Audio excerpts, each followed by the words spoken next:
جناب انور جان، جایزه مبارک. این جایزه برای شما چی معنی دارد؟ این جایزه خیلی ارزش زیاد دارد. این پیش از همه معنای آن را دارد که جهانی آزادی دموکراتی به سرنوشت الهام طاهطی و مردمش به تفاوت نیست. مهم است که رژیم چین بداند که دموکراتی های غربی پایمالشوی حقوق بشر و حکم ناعادلانه الهام طاهطی را تحمل نمی کند.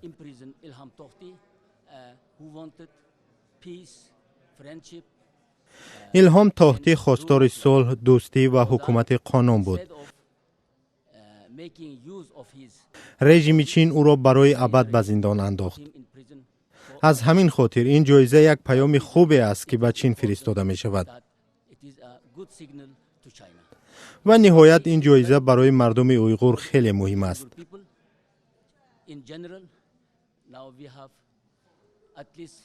تخمیناً 1 میلیون ساکن مسلمان چین حالا در قرارگاه‌های بازتربیه نگهداری می‌شوند. تخمیناً 3 میلیون نفر دیگر به هیچ سبب همچون تندگرا، ملتگرا و جدایی طلب متهم و به زندان انداخته شدند. بسیاری آنها تحت فشار هستند و در قرارگاه‌های بازتربیه آنها را فشار می‌آورند که از نام و فرهنگ و مذهب و هویتشان دست کشند. دریافت جایزه واسلاو هاول یک علامت امیدواری است که مردم ناامید شده اویغور از جامعه آزاد دموکراتی یک کمی کمک و پشتیبانی می‌بینند. جایزه به معنای پشتیبانی از آنها است.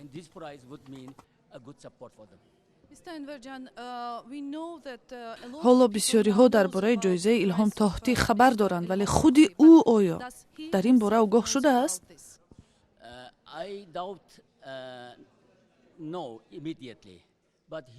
شبهه دارم که همان زمان خبردار شده باشد، ولی یک روز نه یک روز حتما با خبر می شود. او در زندان رقم 1 ارومچی در یک اتاق تنها نگهداری می شود. همسر او در پکین است و او هم زیر نظارت شدید است. او هم در زندان است؟ نه، او همراه با 2 فرزندش در پکین است. او زیر نظارت شدید به سر میبرد. جناب هو جیا برنده جایزه به نام سخروف او را بعضاً خبر میگیرد. او با ما ماه نوامبر سال گذشته خبر داد که همه گونه فشار از جانب غرب، همه گونه جایزه‌ای که الهام و یا دیگر زندانیان اعتقادی میگیرند، فشار بالای چین را افزایش میدهد.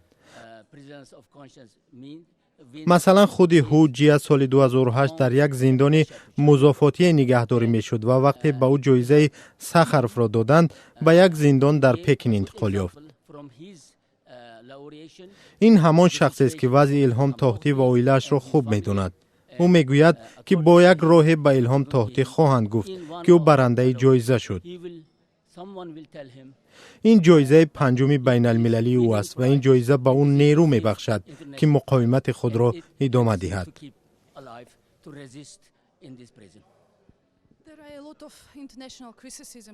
چین به خاطر قرارگاه‌های بازتربیه و شرایطی که برای مسلمانان ایجاد کرده است تحت انتقاد زیادی بین المللی است.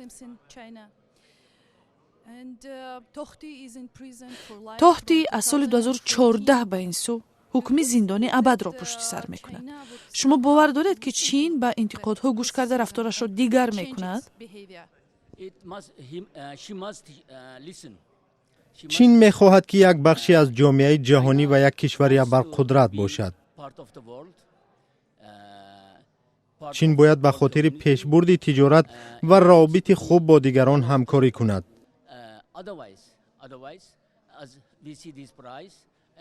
سال 2017 برنده جایزه صلح نوبل لیو سیابو درگذشت.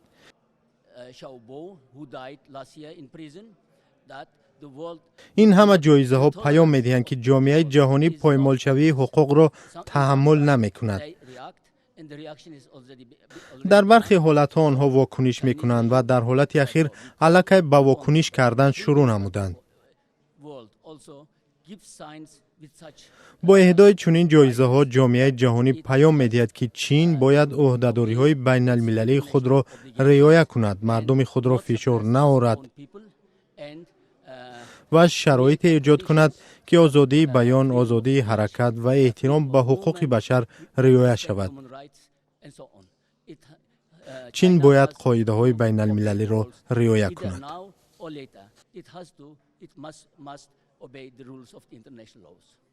Thanks indeed.